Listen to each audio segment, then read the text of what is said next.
নমস্কার। আজকে আমরা শুনব শ্রী শ্রী সারদা মায়ের অমৃত কথা ভার সমর্পণ। লিখেছেন স্বামী গম্ভীরানন্দজি। দক্ষিণেশ্বরে শ্রী মায়ের আগমনের পর হইতে একটি বিষয় ক্রমেই স্ফুটতর হইয়া উঠিতেছিল।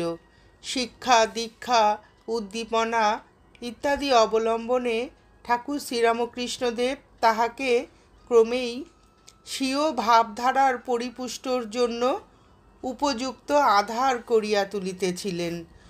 ষোড়শী পূজা উপলক্ষে আমরা দেবীর আবাহন হইতে দেখিয়াছি। শ্রীমা সেদিন আরাধিত ও স্বরূপ সম্বন্ধে সচেতন হইলেও আপনার শক্তিকে যুগোপযোগী সক্রিয় করিবার সংকল্প গ্রহণ করেন নাই।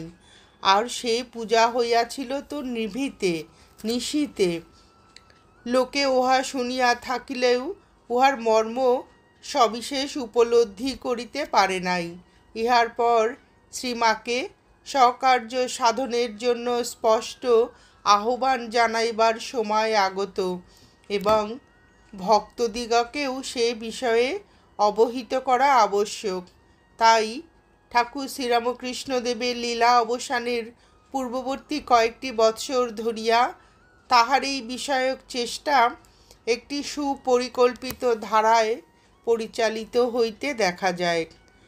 মাতা ঠাকুরানীকে তিনি পুজো করিয়া, অন্যভাবে সম্মান দিয়া এবং নানা কথা প্রসঙ্গে তাহার দেবীত্বের উল্লেখ করিয়া তাহার অবচেতনাকে ওই বিষয়ে জাগরূক রাখিতেছিলেন। স্বীয় সাধনার দ্বারা উজ্জীবিত ও অনন্ত শক্তিপূর্ণ বহু মন্ত্র শ্রীমাকে শিখাইয়া এবং কিরূপ অধিকারীকে কি দৃশ্য মন্ত্র দিতে হইবে ইত্যাদি বলিয়া দিয়া মায়ের গুরু শক্তিকে কার্যমুখী করিতেছিলেন। অধিকন্তু বালক ও মহিলা ভক্তদিগকে শ্রী মায়ের নিকট পাঠাইয়া দিয়া এবং ওই সঙ্গে নানা উপদেশ দিয়া তাহার মাতৃভাব প্রসারের ক্ষেত্রেও রচনা করিতেছিলেন ঠাকুর। ইহারই সঙ্গে তিনি আবার তাহাকে স্পষ্টই ভার গ্রহণে আহ্বান করিতেন এবং ওই ভক্তগণকেও ওই ভাবী পরিণতির জন্য প্রস্তুত করিতে থাকিতেন। আমরা অতঃপর এই সকল নানা ঘটনার কথাই শুনব। এই আলোচনার পূর্বে একটি বিষয়ে আমাদিগকে বিশেষ সাবধান হইতে হইবে। আমরা যেন এই মহাভ্রমে পতিত না হই যে শুধু শ্রীরামকৃষ্ণের শিক্ষাগুণেই শ্রীমা আজ জগৎবরেণ্য হইয়াছেন। অধ্যাপনা শাস্ত্রের ইহা এক মৌলিক কথা যে শিষ্যের শুভ সংস্কার না থাকিলে গুরু শত চেষ্টা সত্ত্বেও তাহার অন্তর্নিহিত শক্তি জাগরিত ও কার্যক্ষম হয় না। আবার সেই শুভ সংস্কারের সহিত প্রয়োজন হয় শিষ্যের শতপ্রবৃত্ত সহযোগিতা। আমরা ক্রমে দেখিতে পাইব যে ঠাকুরের যুগধর্ম প্রবর্তন চেষ্টাকে ফলবতী করবার জন্য শ্রী শ্রী মাতা ঠাকুরানী সেই দক্ষিণেশ্বরের জীবনকালেই আগ্রহান্বিত ছিলেন এবং ঠাকুর শ্রীরামকৃষ্ণদেবও তাহার বিকাশোন্মুখ অসীম শক্তির সহিত পরিচিত থাকায় নিজ কার্যভার এই শক্তি রূপিণীর হস্তে তুলিয়া দিতে অতীব ব্যস্ত হইয়াছিলেন। শ্রীযুক্তা গোলাপমাকে ঠাকুর একদিন বলেছিলেন, ও মানে শ্রীমা সারদা সরস্বতী জ্ঞান দিতে এসেছে। রূপ থাকলে পাছে অশুদ্ধ মনে দেখে লোকের অকল্যাণ হয়, তাই এবার রূপ ঢেকে এসেছে। অন্য সময়ে বলেছিলেন জ্ঞানদায়িনী, মহাবুদ্ধিমতী, ও কি যে সে, ও আমার শক্তি।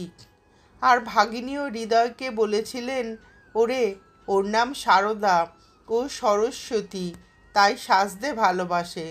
পাঠকের হয়তো স্মরণ আছে, বালিকাবধূর অঙ্গ হইতে ভূষণ অপসারণের পর শ্রীরামকৃষ্ণ জননী চন্দ্রাদেবী বধূকে ক্রোড়ে তুলিয়া সজল নয়নে প্রবোধ বাক্যে বলিয়াছিলেন যে গদাই অতঃপর তাহাকে বিবিধ অলঙ্কারে সাজাইবে। জননী সেই প্রতিশ্রুতি স্মরণ এবং দেবীর স্বরূপ হিসাবে হৃদয়ে ধারণ করিয়া শ্রীরামকৃষ্ণদেব ওই সময় হৃদয়কে বলিয়াছিলেন, দেখ তো তোর সিন্ধুকে কত টাকা আছে, ওকে ভালো করে দুছড়া তাবিজ গড়িয়ে দে। ঠাকুর তখন নিজে অসুস্থ, তবু হৃদয়কে 300 টাকা ব্যয়ে তাবিজ গড়াইয়া দিতে বলিলেন। কিন্তু কার্যত ওই জন্য 200 টাকা মাত্র খরচ হওয়ায় বাকি 100 টাকা শ্রীমাকে নগদ দেওয়া হইয়াছিল। পঞ্চবটিতে সাধনকালে ঠাকুর যখন সীতার দর্শন পান, তখন লক্ষ্য করিয়াছিলেন যে তাহার হাতে ডায়মন্ড কাটা বালা আছে। তাই ঠাকুর শ্রীমাকে ওইরূপ বালাও দিয়েছিলেন। গহনা দিয়া সকৌতুকে বলিয়াছিলেন, ওরে আমার সঙ্গে ওর এই সম্বন্ধ। সরলা, আধুনিক শিক্ষাবিহীনা ও আভিজাত্যদি শূন্যা শ্রীমাকে চিনিতে পারা সহজ নহে। তাই শ্রীরামকৃষ্ণ স্বয়ং তার স্বরূপ প্রকটিত করতে অগ্রসর হইয়াছিলেন। তিনি জানিতেন যে ভোগ ঐশ্বর্যপূর্ণ বর্তমান যুগে শুদ্ধ শর্ত পবিত্রতায় পরিপূর্ণ এই চরিত্রখানি সম্যক উপলব্ধি করা আমাদের শক্তির বাহিরে। তাই তিনি শ্রীমা সম্বন্ধে রহস্য ছলে বলিতেন, ছাইচাপা বেড়াল, ভস্মাবৃত মার্জারের বর্ণ যেমন লোকচক্ষুর অন্তরালে থাকিয়া যায়, শ্রী মায়ের অন্তরের সৌন্দর্যও তেমনি সাধারণের অজ্ঞাত। পূজ্যপাদ শ্রীমৎ স্বামী প্রেমানন্দজি এক পত্রে লিখিয়াছিলেন, শ্রী মাকে কে বুঝেছে, ঐশ্বর্যের লেশ নাই। ঠাকুরের বরং বিদ্যার ঐশ্বর্য ছিল, কিন্তু মার তার ঐশ্বর্য পর্যন্ত লুপ্ত। এ কি মহাশক্তি! জয় মা, জয় মা, জয় শক্তিময়ী মা। যে বিষ আমরা নিজেরা হজম করতে পারছি নে, সব মার নিকট চালান দিচ্ছি। মা সব কোলে তুলে নিচ্ছেন। অনন্ত শক্তি, অপার করুণা। জয় মা। আমাদের কথা কি বলছিস? স্বয়ং ঠাকুরকেও এটি করতে দেখিনি। তিনি কত বাজিয়ে বাছাই করে লোক নিতেন। আর এখানে মায়ের এখানে কি দেখছিস? অদ্ভুত, অদ্ভুত। সকলকে আশ্রয় দিচ্ছেন, সকলে দ্রব্য খাচ্ছেন, আর সব হজম হয়ে যাচ্ছে। মা, মা, জয় মা। আর বিশ্ববিজয়ী আচার্য স্বামী বিবেকানন্দ লিখিয়াছিলেন, দাদা জ্যান্ত দুর্গা পুজো দেখাবো, তবে আমার নাম। মায়ের কথা মনে পড়লে সময় সময় বলি, কো রাম ও দাদা, ওই যে বলছি ওইখানেই আমার গোড়ামি। রামকৃষ্ণ পরমহংস ঈশ্বর ছিলেন কি মানুষ ছিলেন, যা হয় বলো দাদা, কিন্তু যার মায়ের ওপর ভক্তি নেই তাকে ধিক্কার দিও। এই সকল অমূল্য কথা পড়িতে পড়িতে চকিতে লেখনী রুদ্ধ হইয়া যায়, মনে ভয় আসে। এ কি অসাধ্য সাধনে অগ্রসর করিলে মা? মায়ের চরিত্রাঙ্কন কি আমাদের মতো অকৃতি ভক্তের সাধ্যায়ত্ত? তথাপি তাহারই শ্রী পাদপদ্ম স্মরণ করিয়া আরাধ্য কার্য সমাপ্ত করা ভিন্ন গত্যন্তর নাই। ঠাকুর শ্রীরামকৃষ্ণদেব দক্ষিণেশ্বরে স্পষ্টত শ্রী মায়ের দেবীত্ব ঘোষণা করার পূর্বে কামারপুকুরেও ইহার ইঙ্গিত দিয়াছিলেন, কিন্তু অশিক্ষিত এবং অমার্জিত বুদ্ধি গ্রামবাসিনীরা নিশ্চয়ই তাহা ধারণা করিতে পারেন নাই। শ্রীমা তখন 14 বৎসর বয়স্কা কিশোরী। ঠাকুর যখন পল্লীর রমণীদিগকে উপদেশ দিতেন, শ্রীমা সেসব শুনিতে শুনিতে মাঝে মাঝে ঘুমাইয়া পড়িতেন। অন্য মেয়েরা অমনি তাকে ঠেলিয়া তুলিতে চেষ্টা করিত এবং বলিত, এমন কথাগুলি শুনলে না, ঘুমিয়ে পড়লে। ঠাকুর বলিতেন, না গো না, ওকে তুলো না, ও কি সাধে ঘুমোচ্ছে, এসব কথা শুনলে ও এখানে থাকবে না, চা দৌড় মারবে। মেয়েরা পরে শ্রীমাকে ইহা বলিয়াছিল। ঠাকুর এই কথাগুলি কি অর্থে বলিয়াছিলেন তিনিই জানেন। হয়তো তিনি এইরূপ আভাস দিয়েছিলেন যে শ্রী মায়ের মন স্বভাবতই এরূপ ঊর্ধ্বগামী যে নরলীলার উপযোগী পরিবেশ রচনার পূর্বে এই দৃশ্য উচ্চতর্ত কর্ণগোচর হইলে মায়া অবলম্বনে স্বকার্য সাধনের পূর্বেই তিনি এমন গভীর সমাধি নিমগ্ন হইয়া পড়িতে পারেন যে লীলা বিগ্রহ ধারণই ব্যর্থ হইয়া যাইবে। তিনি দেবী হইলেও তাহার লীলার এই অংশে জগৎবাসী তাহাকে পাইয়াছিল জননী রূপে। ভারতের অধ্যাত্ম ইতিহাসে ইহা এক গুরুত্বপূর্ণ ব্যাপার। তিনি এখানে লক্ষ্মী, সরস্বতী, শীতলা, মনসা, চণ্ডী, দুর্গা ইত্যাদি। তিনি ধনদাত্রী, বিদ্যাদাত্রী, নিরাময় কর্ত্রী, ত্রাণকারিণী, অসুর সংহারিণী। চণ্ডীতে শ্রীমাকে সমস্ত বিদ্যারূপিণী এবং সমস্ত নারীরূপিণী বলা হইয়াছে। তুষ্ট হইয়া তিনি ভক্তি মুক্তি প্রদান করেন, আবার রুষ্ট হইয়া তিনি অধার্মিক অনাচারীর দণ্ড বিধান করেন। নারীরূপে, শক্তিরূপে, দেবীরূপে, মাতৃরূপে আমরা অনাদিকাল হইতেই তাহার পুজো করিয়া আসিতেছি। দেবী এখানে শ্রী মায়ের রূপে সাক্ষাৎ সচলা রক্তমাংসের দেহ বিশিষ্টা শ্রীরামকৃষ্ণদেবের পূজিতা ভবতারিণী ও স্বীয় গর্ভধারিণীর সহিত অভিন্ন শ্রীমা। মানুষ দেবীকে এইভাবে চাহিল কেন, আর ভগবতী বা সেই অভিলাষ পূর্ণ করিলেন কেন? আমরা বলিয়াছি, এই মাতৃমূর্তিতে আবির্ভাব না হইলে অধ্যাত্ম জগতে একটি অপূরণীয় অভাব থাকিয়া যাইত। পূর্বজ্ঞাত বস্তু ও ভাষা ভাবের সাহায্যে মানুষ উচ্চতর সত্যের পরিচয় পায়। মা সন্তানকে গর্ভে ধারণ করেন এবং প্রসবান্তে করে তুলিয়া স্তন্যপান করান। শিশু চক্ষু মেলিয়ায় মাকে পায় স্নেহ, পুষ্টি, তুষ্টি, সৌন্দর্য, পালন প্রভৃতি গুণরাশির একমাত্র আকর রূপে। সাধন ক্ষেত্রে সাধক তাই জগদম্বাকে দেখিতে চায় ইহারই পরকাষ্ঠা রূপে। শ্রীরামকৃষ্ণদেব বলিয়াছেন, মাতৃভাবই সাধনার শেষ কথা। স্বামী বিবেকানন্দও তাহার কর্মযোগে বলিয়াছেন, জগতে মায়ের স্থান সকলের ওপরে, কারণ কেবল এই অবস্থায় মানুষ চরম নিঃস্বার্থপরতা আয়ত্ত করিতে ও কার্যে প্রকাশ করিতে পারে। শ্রী মায়ের দেবীত্ব ও মাতৃত্ব সম্পর্কে শ্রী শ্রী ঠাকুর অবগত ছিলেন এবং শ্রী মাকেও তিনি উহা বলিয়া গিয়াছিলেন। পরে জনৈক উৎসুক ভক্ত একদিন শ্রীমাকে জিজ্ঞাসা করিলেন, মা, অন্যান্য অবতারগণ নিজ নিজ শক্তির পরে দেহ রক্ষা করেছেন, কিন্তু এবার আপনাকে রেখে ঠাকুর পূর্বে চলে গেলেন কেন? তদুত্তরে শ্রীমা বলিলেন, বাবা, জানো তো, ঠাকুরের জগতের প্রত্যেকের ওপর এবার মাতৃভাব ছিল। সেই মাতৃভাব জগতে বিকাশের জন্য আমাকে এবার রেখে গেছেন। অন্য এক সময় শ্রীমা বলিয়াছিলেন, ঠাকুর যখন চলে গেলেন আমারও ইচ্ছা হলো আমিও যাই। তিনি দেখা দিয়ে বললেন, না, তুমি থাকো, অনেক কাজ বাকি আছে। শেষে দেখলুম তাই তো, অনেক কাজ বাকি আছে।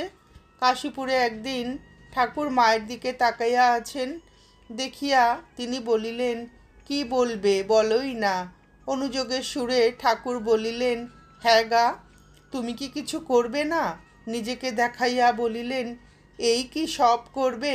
শ্রীমা নিজের অসহায় অবস্থার কথা ভাবিয়া বলিলেন, আমি মেয়ে মানুষ, আমি কি করতে পারি? ঠাকুর তখনই উত্তর দিলেন, না না, তোমাকে অনেক কিছু করতে হবে। সিঁড়ি হইতে পড়িয়া গিয়া পায়ে ব্যথা হইবার পরে শ্রীমা সেবার ঐকান্তিক আগ্রহে 3 দিন বিশ্রাম লইয়াই ঠাকুরের জন্য খাবার লইয়া উপরে আসিয়া দেখেন ঠাকুর চোখ বুজিয়া শুইয়া আছেন। মা ডাকিলেন, এখন খাবে যে, ওঠো। ঠাকুর যেন কোন দূরদেশ হইতে আসিয়া ভাবের ঘোরে মায়ের দিকে তাকাইয়া বলিলেন, দেখো, কলকাতার লোকগুলো যেন অন্ধকারে পোকার মতো কিলবিল করছে, তুমি তাদের দেখো। মা অনুযোগের স্বরে বলিলেন, আমি মেয়ে মানুষ, তা কি করে হবে? ঠাকুর নিজ অঙ্গ দেখাইয়া আপন ভাবেই বলিয়া যাইতে লাগিলেন, এ আর কি করেছে, তোমাকে এর থেকে অনেক বেশি করতে হবে। মা সেই প্রসঙ্গ বন্ধ করিবার জন্য কথায় একটু জোর দিয়াই বলিলেন, সে যখন হবে তখন হবে, তুমি এখন খাও তো। ঠাকুর সীমাকে সজাগ করিয়া দিতেন, শুধু কি আমারই দায়, তোমারও দায়। ঠাকুর শুধুমাত্র শ্রী মায়ের স্বরূপ স্মরণ করাইয়া বা বাক্য দ্বারা ভার অর্পণ করিয়াই নিরস্ত হইতেন না, তিনি ভক্তদিগকে মায়ের চরণে উপনীত করিয়া তাহার শক্তি বিকাশের ভূমি রচনা করিতেন। শ্রীযুক্ত সারদা প্রসন্নকে স্বামী ত্রিগুণাতীতানন্দজিকে মন্ত্রগ্রহণের জন্য নহবতে শ্রী মায়ের নিকটে পাঠাইবার কালে তাহার বিশ্বাস উৎপাদনার্থে তিনি বলিয়াছিলেন, অনন্ত রাধার মায়া কহনে না যায়, কোটি কৃষ্ণ কোটি রাম হয় যায় রয়। শ্রী শ্রী মাতা ঠাকুরানী নিশ্চয়ই সেদিন সমীপাগত সারদাকে দীক্ষা দেন নাই, কারণ তিনি সম্মুখে বলিয়াছিলেন যে স্বামী যোগানন্দই তাহার প্রথম মন্ত্র শিষ্য। সারদা মহারাজের ভ্রাতা শ্রীযুক্ত আশুতোষ মিত্রও মায়ের নিকট মন্ত্র দীক্ষা প্রাপ্ত হইয়াছিলেন। ভক্তবৃদ্ধির সঙ্গে সঙ্গে শ্রী মায়ের যখন রুটি করা, পান সাজা ইত্যাদি কাজে শারীরিক শ্রম খুবই বাড়িয়াছে, ঠিক সেই সময়ে শ্রীযুক্ত লাটু স্বামী অদ্ভুতানন্দজি দক্ষিণেশ্বরে আসিয়া বাস করিতে লাগিলেন।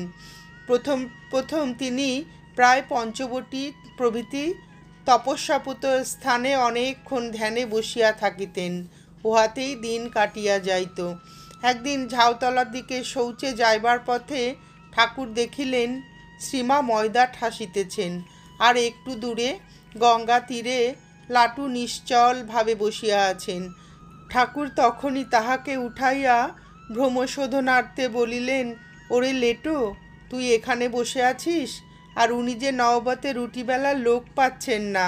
তারপর লাটুকে নহবতে লইয়া গিয়া তিনি বলিলেন, এই ছেলেটি বেশ শুদ্ধ সত্য, তোমার যখন যা প্রয়োজন হবে একে বলো, এ করে দেবে। সেখান থেকেই লাটু শ্রী মায়ের পরিবারভুক্ত হইলেন। শ্রী শ্রী ঠাকুরের মানসপুত্র শ্রীযুক্ত রাখাল স্বামী ব্রহ্মানন্দজি যখন দক্ষিণেশ্বরে আসেন, ঠাকুর তাহাকেও তখন মায়ের নিকট লইয়া গিয়াছিলেন। শ্রীযুক্ত রাখালের পত্নী আসিলে তাহাকেও শ্রী মায়ের নিকট পাঠাইয়া দিয়া তিনি বলিয়াছিলেন, টাকা দিয়ে যেন বউয়ের মুখ দেখে। ঠাকুরেরই নির্দেশে শ্রীযুক্ত গোপাল দাদা মানে স্বামী অদ্বৈতানন্দজি মায়ের বাজার করিতেন, এবং শ্রীযুক্ত যোগেন মানে স্বামী যোগানন্দজি নানা কার্যে শ্রীমাকে সাহায্য করিতেন। শ্রীযুক্ত পূর্ণ দক্ষিণেশ্বরে আসিলে ঠাকুর তাহাকে আহারের জন্য নহবতে পাঠাইতেন। শ্রীমা তাহার অভিপ্রায় অনুসারে সেদিন পূর্ণকে মাল্য চন্দনে ভূষিত করিয়া ও সস্নেহে পার্শ্বে বসাইয়া বিবিধ ব্যঞ্জনাদি দ্বারা ভোজন করাইলেন, এবং ভোজনান্তে আচমনের জন্য তাহার হস্তে জল ঢালিয়া দিতেন। ঠাকুর মধ্যে মধ্যে নহবতের পার্শ্বে আসিয়া কিভাবে কি করিতে হইবে বলিয়া দিতেছিলেন, এবং তাহাতেও তৃপ্ত না হইয়া স্বকক্ষে যাইতে যাইতে পুনঃ ফিরিয়া আসিয়া নতুন নতুন নির্দেশ দিতেছিলেন। শ্রীমা হয়তো সেদিন মাতৃত্বের পরিপূর্তির সহিত বালক নারায়ণের পূজাও শিখিয়াছিলেন। ভক্তদের প্রতি শ্রী মায়ের আত্মীয়তাবোধ জাগানোর জন্য ঠাকুর বহুভাবে সচেষ্ট ছিলেন। ভক্তবৎ শ্রীযুক্ত বলরাম বসু মহাশয়ের সহধর্মিণীর কঠিন অসুখের সময় ঠাকুর শ্রীমাকে বলিলেন, যাও দেখে এসো গে। শ্রীমা পল্লীগ্রামে পথ চলিতে অভ্যস্ত থাকিলেও বর্তমান স্থলে নগরের ভব্যতা এবং শ্রীরামকৃষ্ণদেবের মর্যাদা রক্ষার চিন্তা মনে উদিত হওয়ায় বলিলেন, যাব কিসে, গাড়ি টাড়ি নেই? ঠাকুর উত্তর দিলেন, আমার বলরামের সংসার ভেসে যাচ্ছে, আর তুমি যাবে না? হেঁটে যাবে, হেঁটে যাও। শেষ পর্যন্ত শ্রীমাকে আর হাঁটিতে হইল না। একখানি পালকি সংগৃহীত হওয়ায় তিনি উহাতে চড়িয়া বলরাম ভবনে গেলেন। প্রসঙ্গক্রমে বলা যাইতে পারে যে শ্যামপুকুরে থাকাকালে আর একবার মা শতপ্রবৃত্ত হইয়াই পদব্রজে বসুগৃহিণীকে দেখিতে গিয়াছিলেন। ভক্তদিগকে মধ্যে রাখিয়া রসিক ঠাকুর কিরূপে নিজ কার্য সাধন করিতেন তাহার দুটি দৃষ্টান্ত যেমন উপভোগ্য তেমনি আলোচ্য বিষয়ে গভীর ব্যঞ্জনাপূর্ণ। শ্রীযুক্ত গৌরীমা তখন দক্ষিণেশ্বরে যাতায়াত আরম্ভ করিয়াছেন। কখনো বা শ্রী মায়ের সহিত নহবতে বাস করেন। একদিন ঠাকুর সেখানে উপস্থিত হইয়া গৌরীমাকে কৌতুক ভরে জিজ্ঞাসা করিলেন, বলতো গৌরীদাসী, তুই কাকে বেশি ভালোবাসিস? রঙ্গময়ী গৌরীমা সহজ কথার উত্তর না দিয়ে সেই ভাবের পূর্তির জন্য সুকণ্ঠে গান ধরিলেন। রাই হতে তুমি বড় নও হে বাঁকা বংশীধারী, লোকের বিপদ হলে ডাকে মধুসূদন বলে, তোমার বিপদ হলে পরে বাঁশিতে বলেও রাই কিশোরী। গানের তাৎপর্য সহজেই বোধগম্য। শ্রীমালজ্জায় গৌরীমার হাত চাপিয়া ধরিলেন। ঠাকুর হার মানিয়া হাসিতে হাসিতে চলিয়া গেলেন। এরকমই আর একটা দৃষ্টান্ত আমরা শ্রী রামকৃষ্ণ পুঁথিতে পাই। একদিন শ্রীযুক্ত কালীপদ ঘোষের দানাকালীর পত্নী অতি বিষণ্ণ বদনে ও আকুল প্রাণে ঠাকুর শ্রীরামকৃষ্ণের নিকটে আসিয়া নিবেদন করিলেন যে তাহার স্বামী কুসঙ্গে ও কুকার্যে মত্ত থাকিয়া পারিবারিক জীবন বিষময় করিয়া তুলিয়াছেন। সুতরাং ঠাকুর যদি দয়া করিয়া কোনো ওষুধ দেন তবেই তিনি অকুলে কুল পান। দানাকালী তখনও শ্রীরামকৃষ্ণদেবের নিকট যাতায়াত আরম্ভ করেন নাই এবং কলকাতার লোক তখনও ঠাকুরের সংসার সম্বন্ধ শূন্য সাত্ত্বিক ভাবের সহিত পরিচিত হয় নাই। তাই ঘোষ পত্নী তাহাকে উচ্চ শক্তি সম্পন্ন সাধুমাত্র ভাবিয়াই ওষুধ যাচা করিলেন। ইহা ঠাকুরের দৃষ্টিতে বিসদৃশ্য হইলেও রহস্য করিবার জন্যই হউক কিংবা ঘোষপত্নীর কাতরতায় বিচলিত হইয়াও হউক অথবা কোনো অজ্ঞাত দৈব প্রেরণায় তিনি তাহাকে নিরস্ত না করিয়া নহবতে যাইতে পরামর্শ দিয়া বলিলেন, সেখানে এক স্ত্রীলোক আছেন, তুমি তাকে সব খুলে বলো, তিনি ঠিক ঠিক তোমায় ওষুধ দেবেন। তার এইসব মন্ত্র ঔষধি জানা আছে। এই বিষয়ে তার শক্তি আমার চেয়ে বেশি। শ্রীমা তখন পুজোয় বসিয়াছেন। তাহার মন তখন জাগতিক পঙ্কিলতার ঊর্ধ্বে এক অতি করুণাপূর্ণ রাজ্যে বিচরণ করিতেছে। ঘোষপত্নীর সমস্ত কথা শুনিয়া তিনি বুঝিতে পারিলেন যে ঠাকুর রঙ্গ করিতেছেন। তথাপি তিনি এই আর্ত হৃদয়কে নিরাশ করিতে না পারিয়া বলিলেন, আমি আর কি জানি বাছা, তিনিই ওষুধ জানেন, তুমি তারই কাছে যাও। বিপন্না নারীকে ফিরিয়া আসিতে দেখিয়া ঠাকুর বোধহয় বুঝিলেন যে রঙ্গ জমিয়াছে। সুতরাং আরও রঙ্গ সঞ্চারের জন্য তিনি তাহাকে পুনর্বার নহবতে পাঠাইলেন। এইরূপে ঘোষ যাহাকে বারত্রয় যাতায়াত করিতে দেখিয়া করুণাময়ী মায়ের হৃদয় বিগলিত হইল।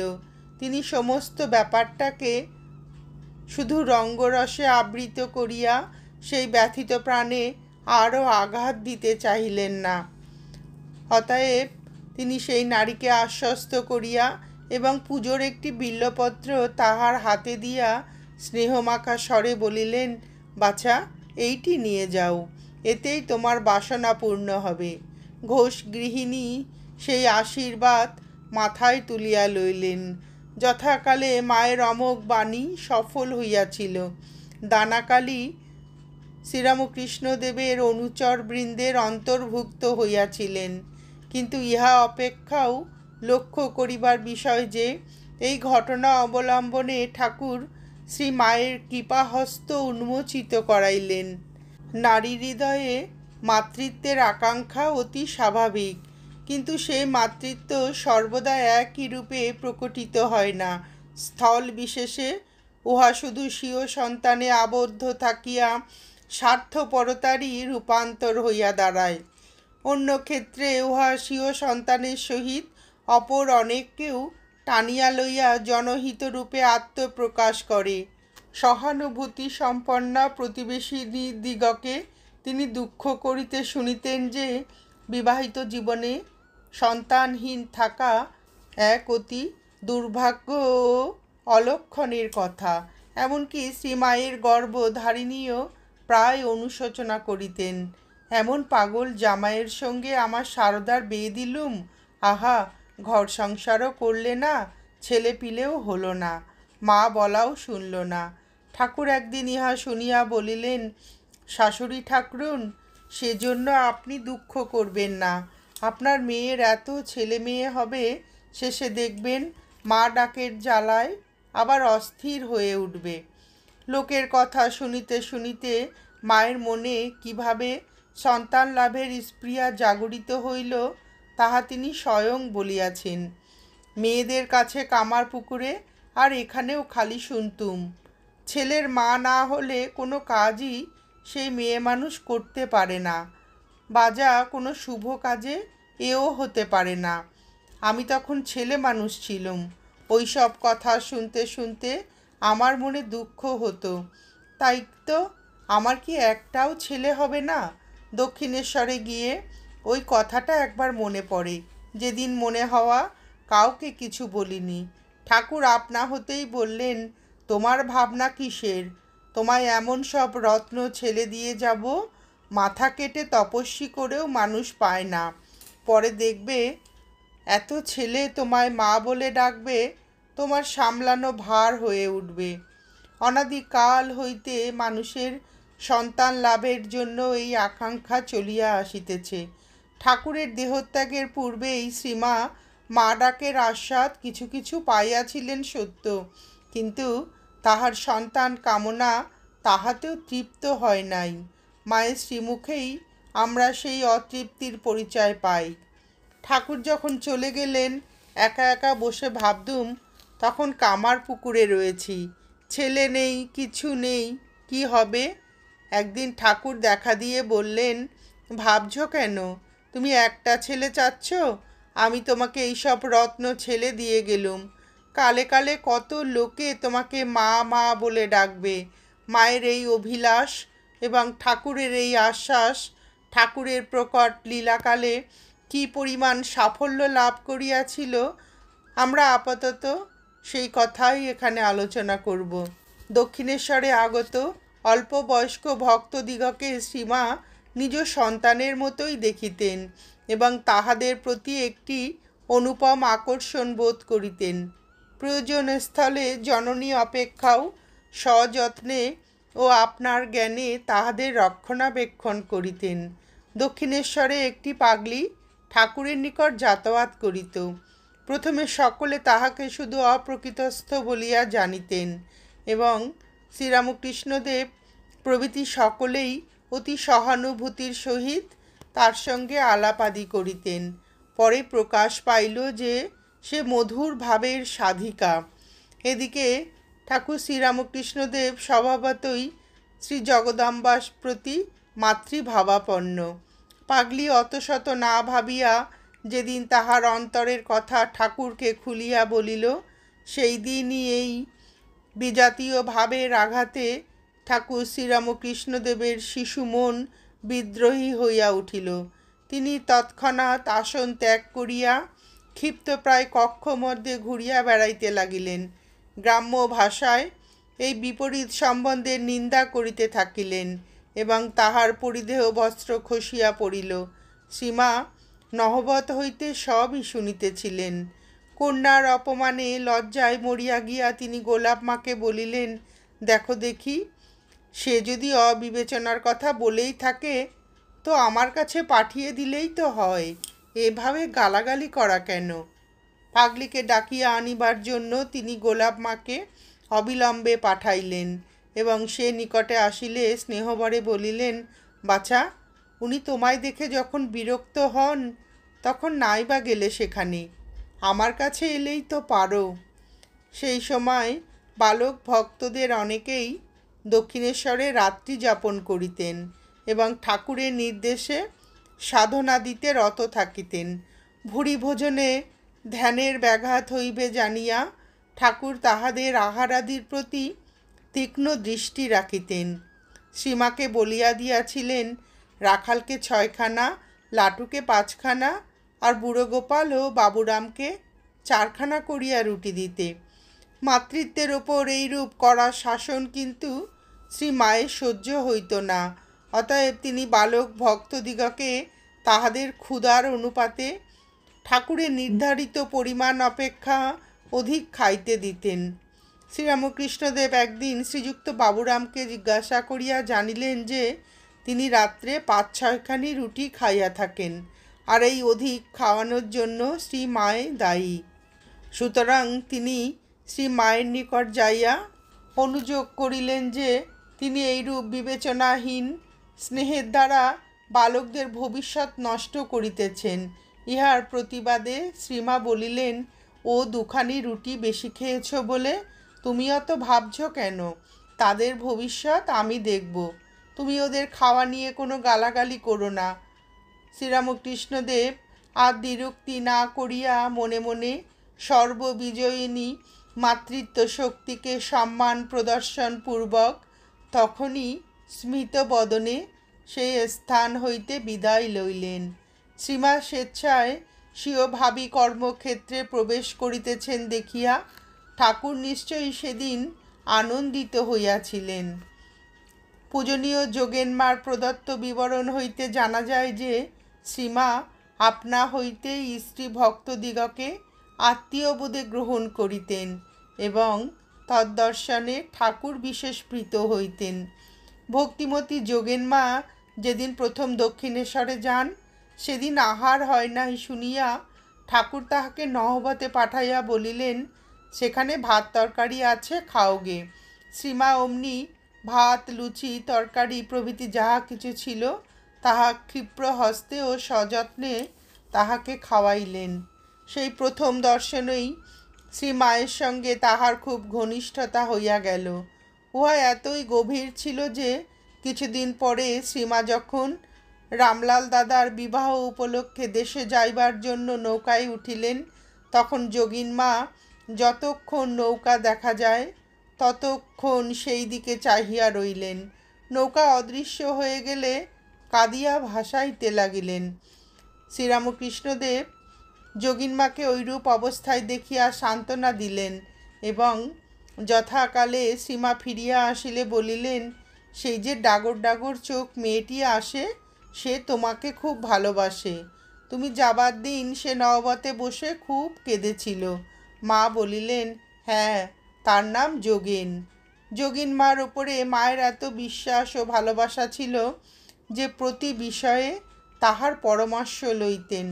যোগিনমা মায়ের কেশবন্ধন করিয়া দিলে শ্রীমা 3-4 দিন পরেও স্নানের সময়ও খুলিতেন না। বলিতেন, না, ও যোগেনের বাঁধা চুল, সে যেদিন আসবে সেই দিন খুলব।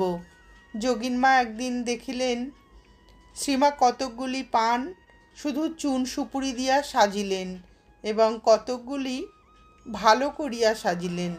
জিজ্ঞাসা করিলে বলিলেন, এগুলিতে এলাচ মশলা দিলে না মা? ওগুলি কার আর এগুলিই বা কার?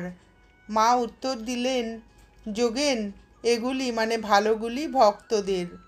ওদের আমাকে আদর যত্ন করে আপনার করে নিতে হবে, আর ওইগুলি মানে অন্যগুলি ওর মানে ঠাকুরের জন্য। উনি তো আপনার আছেনই। ভক্তদের গমনাগমন ও ভজন কীর্তনাদি তখন লাগিয়াই আছে। ঠাকুর শ্রীরামকৃষ্ণদেবের সন্তুষ্টি বিধানে উৎসৃষ্ট জীবনা ভক্ত জননী শ্রী মায়ের তাই অবসর নাই। দিবারাত্র রান্নাই চলিতেছে কত। এত কাজের মধ্যেও মায়ের মন সর্বদা শ্রী ঠাকুরের চরণেই পড়িয়া থাকিত। সেই অলৌকিক মনোসংযোগের ফলে তিনি ঠাকুর মুখ খুলিয়া কিছু বলিবার পূর্বেই যেন সমস্ত শুনিতে পাইতেন এবং সেই অনুযায়ী ব্যবস্থা করিয়া রাখিতেন। শ্রীযুক্ত সারদা প্রভৃতি অনেক অল্পবয়স্ক বালক ভক্তের নিকট তখন দারিদ্র নিবন্ধন বা অভিভাবকের বিরোধবশত দক্ষিণেশ্বর হইতে গৃহে ফিরিবার উপযুক্ত পয়সা থাকিত না। কাজেই ঠাকুর তাহাদিগকে শ্রী মায়ের নিকট হইতে পয়সা লইতে বলিতেন। বরাহনগর বাজার হইতে বিডন স্কোয়ার পর্যন্ত তখন শেয়ারের গাড়িতে ভাড়া 1 আনা লাগিত। পিতার ভয়ে কাতর সারদা আসিলেই লজ্জাশীলা শ্রীমা তাহার বাড়ি যাইবার মুহূর্তে 4টি পয়সা নহবতের দরজার গোড়ায় রাখিয়া সরিয়া যাইতেন। যথাকালে ঠাকুরের আদেশে সারদা তথায় আসিবা মাত্র বিনা প্রার্থনায় পয়সা পাইতেন। শ্রীযুক্ত নরেন্দ্র আসিতেই ঠাকুরকে যেই বলতে শোনা গেল, তুই আজ এখানে থাকবি, অমনি শ্রীমা ছোলার ডাল চড়িয়া দিয়া ময়দা ঠাসিতে বসিলেন। কারণ নরেন্দ্র মোটা মোটা রুটি ও ছোলার ডাল পছন্দ করতেন।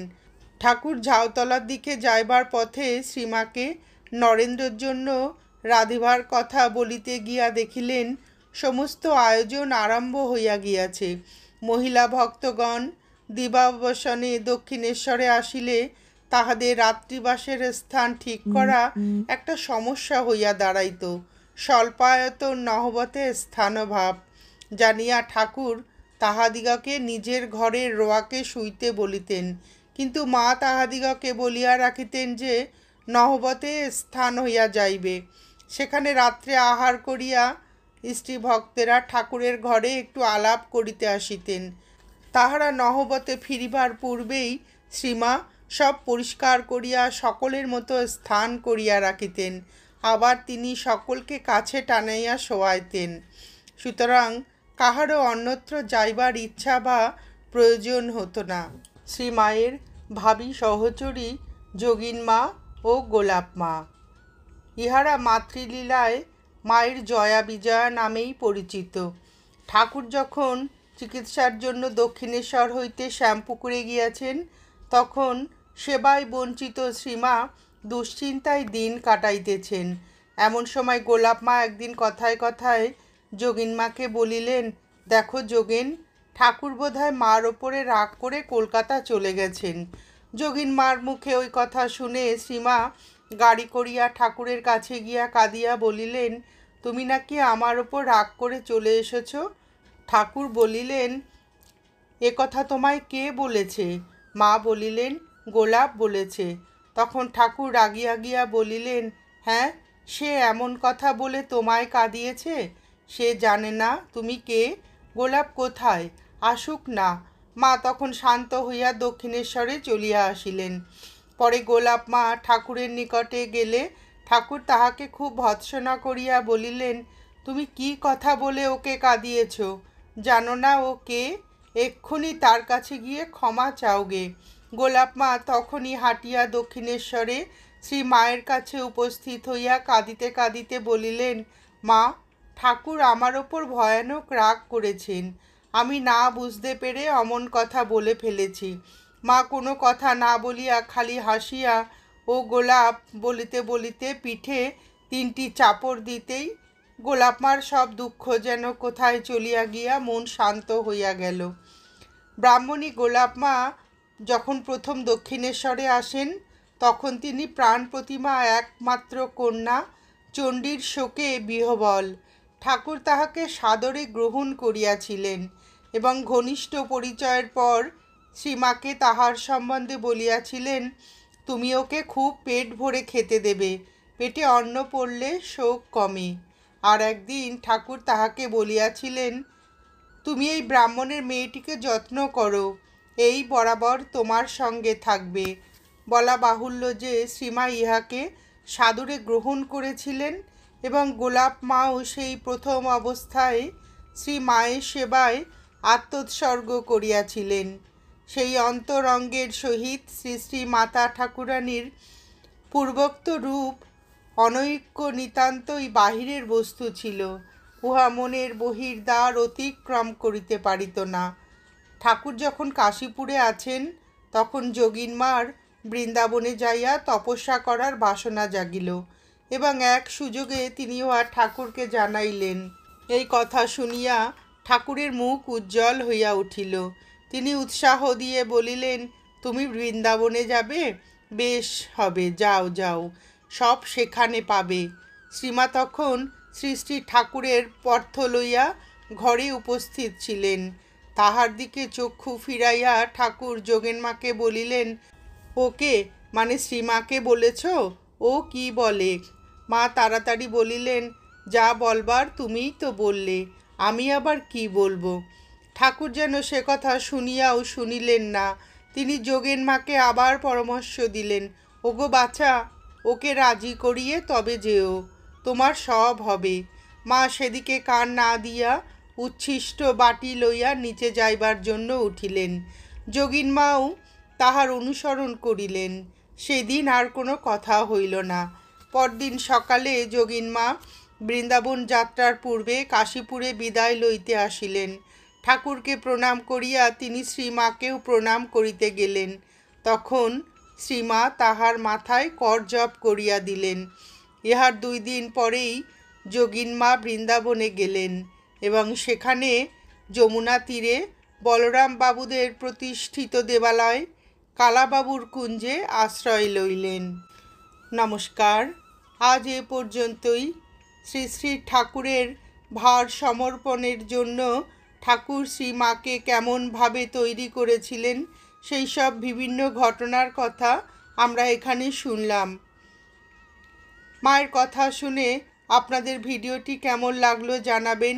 শ্রী শ্রী ঠাকুর, শ্রীমা ও স্বামীজির অফুরন্ত ভালোবাসা ও আশীর্বাদ আমাদের সকলের মাথার ওপর অঝোর ধারায় বর্ষিত হোক, এই প্রার্থনা করে ভিডিওটি শেষ করছি।